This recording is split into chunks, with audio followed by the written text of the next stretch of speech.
got a purpose in life, got to have a decent life. In the gardens of this rehab community, Paul's had time to grow a new sense of himself. I was a heroin addict for 17, 18. I came into recovery at 47. And since you've come into recovery, turned your life around? It's night and day. Residents like him don't pay to stay here. In return, they help look after the charity's social enterprise businesses, an opportunity not everyone in recovery gets.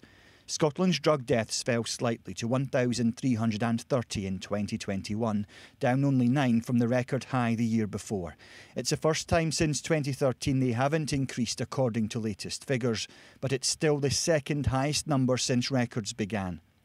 I would say time is of the essence, and the government is always open to challenge and scrutiny about what more we can do. Just to pick up you on that then, so the Drugs Task Force came back last week saying that addiction services needed an overhaul. What have you done in the last 7 days, practical steps to save lives? Because 3 people are dying every day from drugs in Scotland.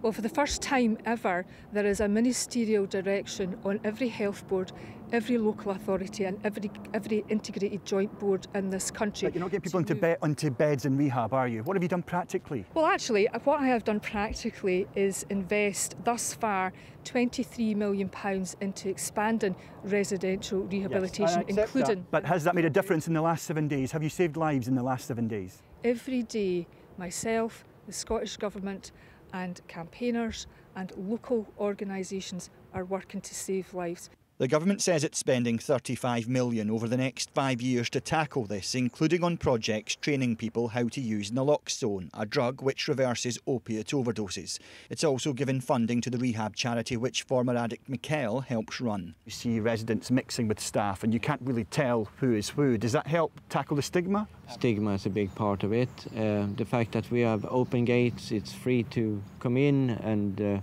walk around the garden, visiting the cafe. Like you said, you can't tell who's who. Who they are helping is limited to just 7 residents right now, but they plan to have almost 60 people here. That will make a difference, but for every one of those, hundreds are still without help they desperately need. Alan Jenkins, 5 News, Ayr.